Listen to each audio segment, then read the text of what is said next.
നബി സല്ലല്ലാഹു അലൈഹി വസല്ലം പറഞ്ഞു, മാ മിൻ അയ്യാമിൻ അഅ്ദമു ഇൻദല്ലാഹ് വലാ അഹബ്ബു ഇലൈഹി അൽഅമലു ഫീഹിന്ന മിൻ അയ്യാമിൽ അശ്രി ഫഅക്സിറൂ ഫീഹിന്ന അത്തസ്ബീഹ വത്തക്ബീറ വത്തഹ്ലീൽ.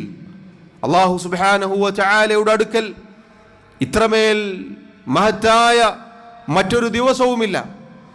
അള്ളാഹുവിന് അമലുകൾ പ്രിയങ്കരമായ മറ്റൊരു ദിവസവുമില്ല ദുൽഹിജ്ജയിലെ ഈ ആദ്യത്തെ 10 അല്ലാതെ. അതുകൊണ്ട് നബി സല്ലല്ലാഹു അലൈഹി വസല്ലം പറയുന്നു, ഫഅക്സിറൂ ഫീഹിന്ന, ആ ദിവസങ്ങളിൽ നിങ്ങൾ വർദ്ധിപ്പിക്കുക അത്തസ്ബീഹ വത്തക്ബീറ വത്തഹ്ലീൽ. തസ്ബീഹും തക്ബീറും തഹ്ലീലും അഥവാ സഹോദരങ്ങളെ നമ്മുടെ നാവുകളിൽ സുബ്ഹാനല്ലാഹ് വൽഹംദുലില്ലാഹ് ലാ ഇലാഹ ഇല്ലല്ലാഹ് വല്ലാഹു അക്ബർ അതുണ്ടായിരിക്കണമെന്നാണ്.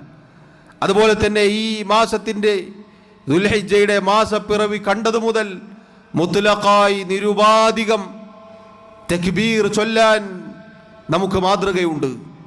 അല്ലാഹു അക്ബർ അല്ലാഹു അക്ബർ ലാ ഇലാഹ ഇല്ലല്ലാഹു വല്ലാഹു അക്ബർ അല്ലാഹു അക്ബർ വലില്ലാഹിൽ ഹംദ് നമ്മുടെ നാവുകളിൽ ഉണ്ടാവണം.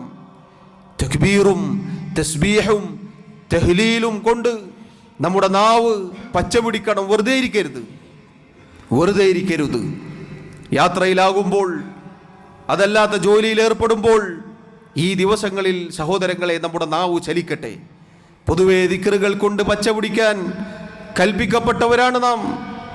എന്നാൽ ഈ ദിവസങ്ങളിൽ പ്രത്യേകം നബി സല്ലല്ലാഹു അലൈഹി വസല്ലം അധികരിപ്പിക്കാൻ പറഞ്ഞിട്ടുണ്ട്. മാത്രമല്ല, നോക്കൂ, ഒരു തസ്ബീഹ്, ഒരു തഹ്ലീൽ, ഒരു തക്ബീർ അല്ലാഹുവിൻ്റെ അടുക്കൽ എന്താണ് അതിനുള്ള പ്രതിഫലം നിങ്ങൾ നോക്കൂ. അല്ലാഹുവിൻ്റെ മാർഗത്തിലുള്ള പോരാട്ടത്തെക്കാൾ അല്ലാഹുവിന് പ്രിയങ്കരം. എത്ര മഹത്തരമാണ് സഹോദരങ്ങളെ.